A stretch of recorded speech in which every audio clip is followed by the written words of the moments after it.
If you're confused between which one to get, the Fanatec CSL pedal set or the V3s, this video is for you. In between the newcomer and the veteran, there are many significant differences that could be very important to make a choice. Disclaimer first, both pedals were sent by Fanatec for review, and I also have an affiliate link with them if you want to help the channel out. Today's video is brought to you by Acer Predator Cup and Roman Grosjean's R8G. Race to win prizes, more info at the end of the video. The two pedal sets couldn't be more different. They have to be like this, as the objectives for them and price points are quite distinct.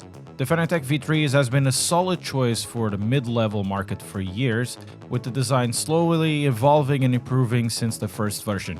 It tends to be a pedal set that has been in recommended lists since it came out, for very good reasons. As for the newcomer, the CSL, on the other hand, it has a radical new design that comes as a replacement to the old CSL Elites, and it comes also with a completely different philosophy now. I've done the side-to-side comparison between the old CSL Elites and the V3s, but because the new CSLs are so different that the formula changed so much, I think it was worthwhile to do this comparison this time. Regardless, I have more in-depth review videos of both pedals. If you want to check them out, they'll be on the cards. Let's talk about the specs for a bit. The CSL is an all-metal construction frame.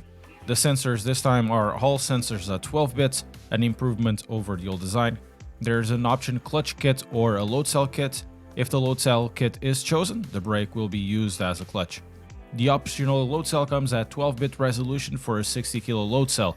The load cell is equipped with a rubber set that is around 60 short. It will be connected to the wheelbase via RJ cable, or it can also be connected to the USB if the optional load cell is bought, or you use an optional Club Sport adapter. The price will vary from 79.95 euros or dollars to 199 euros or dollars if it's bought with the load cell. The optional clutch is 40 euro. There are also optional pedal faces. As for the V3, it's a completely different thing, even though it has some similarities like the metal construction, though this time it's CNC against the CSLs. All the sensors are 12 bits, with the load cell also being 12 bits, but the load cell this time is 90 kilo rating. It can be connected via RJ or USB out of the box. Speaking of boxes, the box will provide you some customizability. It has a set of pedal faces. It comes with a pack of extra stiffer springs that will add even more customizability.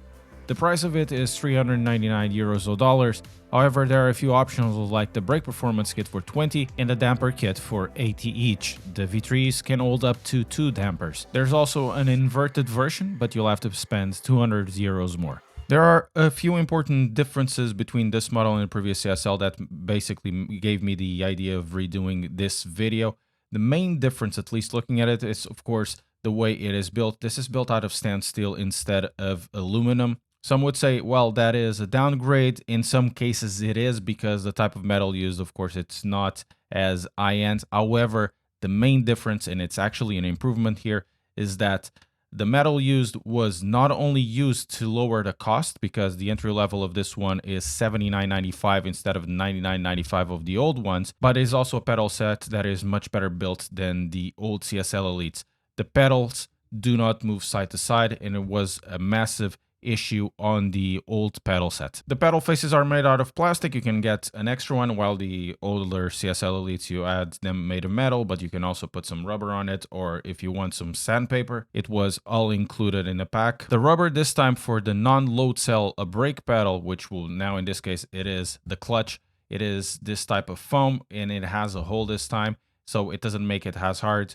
Some say it will be a downgrade, some say it will be an improvement. It is up to you to decide that. This pedal set only comes pre-built if you buy the packs that come with this specific set, mainly the CSL DD GT, DD Pro, or whatever it's called. And it's super easy to reassemble. There's only 4 screws for each specific pedal. And once they're in, it's very, very good, and it sticks to its place. You can use this on the floor, but I wouldn't recommend you to use the load cell if you do that.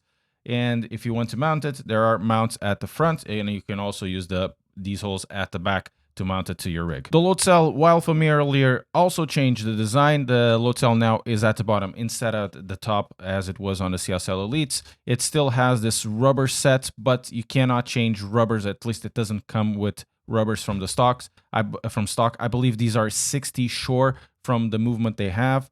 It's quite a bit. They're a bit on the soft side, but they tend to be okay. While there aren't any options for upgrades from Fanatec, there are third-party offers that do them. 3D Wrap, for example, has sent me this kind of stuff to upgrade the pedal set. So subscribe to the channel to keep up to date. So when the video comes out, you know. Apparently, they also have socks. I don't know why. The V3s are very typical Fanatec design. It's a design that has been upgraded over the years with better components. The build quality is actually really, really good. This is machined metal. It's very well built. There's no wobble side to side on the pedals, something that also improved on the CSLs. I would say that generally the construction quality is very good, but there are reports that these red bolts, these anodized aluminum bolts, they strip away quite easily. So be careful if you want to take these off. So you want to access the bolt ports. You look at this, you know it's a Fanatec design with this angled pedal set and also with all the black anodized metal and also with the polished edges. I think it looks quite nice. The important part is the back. Both the throttle and the brake, they can use a damper.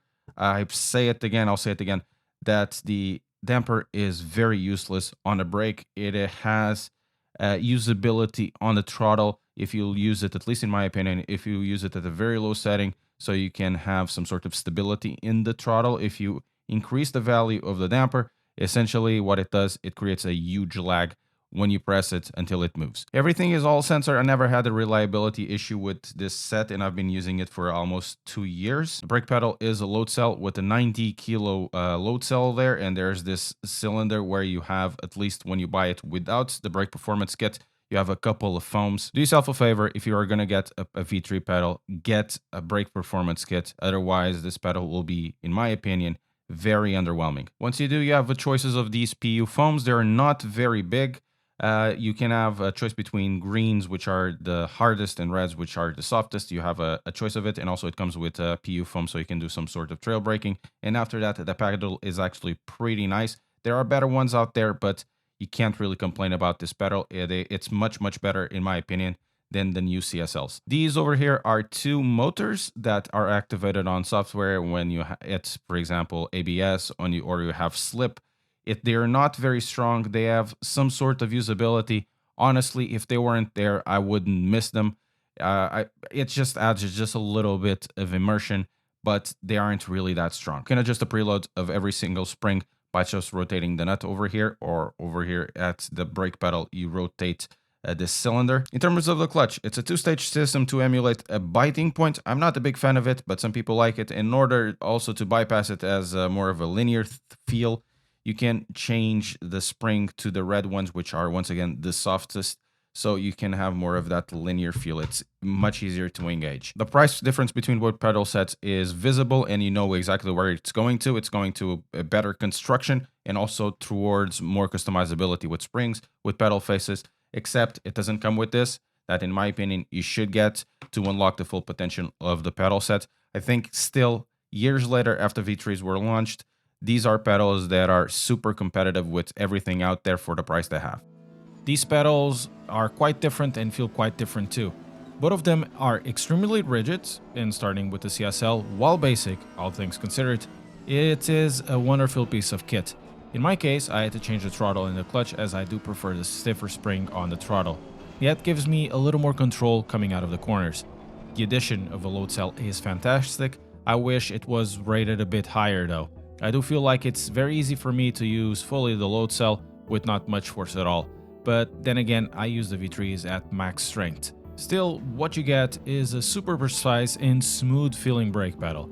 If you have a stable rig or a stand, a Loadcell, or any Loadcell for that matter, is absolutely a must-buy. It's not that the stock brake is bad, it's that the Loadcell will blow the foam-based brake away. Though, because of the customizability of the V3s, it's easier for me to find something I really like. Still, it took me a while to find something that I like. First of all, I find that the pedals are lacking out of the box. It requires the springs to be changed, and also without the brake performance kit, it feels like the brake is missing something. Those PU foams are quite bad.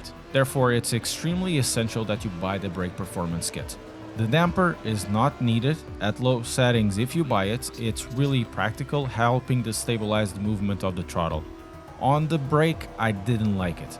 At the high setting, it creates too much lag in the movement, therefore the usability of the damper is quite limited. Having found my preferred setup with it, no wonder these pedals are Fanatec's workhorses and have been for years. It is a reliable, accurate set with a quite decent brake feel. The PU foam helps out with trail braking. I found that adding a substantial amount of preloads in the brake pedal helped with the consistency of the braking. For heel towing, this is a very decent brake set too. I'm not a big fan of the two-stage clutch, that seems to be all the rage for sim racing pedals right now. However, using the softest spring, it helped the clutch make more sense to me.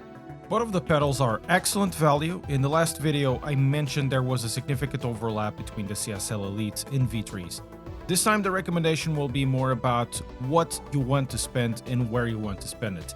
Fanatec certainly understood that the overlap was essentially taking buyers away from the V3s into the CSL Elites, and now with the new CSLs, it's visible that they are trying to separate the offers while at the same time improving what was an issue on the old CSLs in terms of build quality and swapping a cause of failure by upgrading the sensors to all effects. The recommendations this time are very much straightforward. If you want to stick on a budget or you want to save some money, just get the CSLs, and I would recommend you get the Loadcell because the Loadcell is pretty good and elevates the experience with the CSL pedals. If you want something that will carry you for a longer time, even if it's more expensive and it will have more customizability and, in my opinion, a little bit more performance, choose the V3s.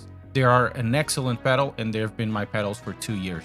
Personally, between these two, I would choose the V3s over the CSL because of the customizability and the overall better feel, but it will be more difficult like it was last time between the CSL Elites and the V3s. I want to raise one last point. The CSLs are in its first iteration and there are some reports of failures with the throttle, so keep that in mind if you are going to buy one of these.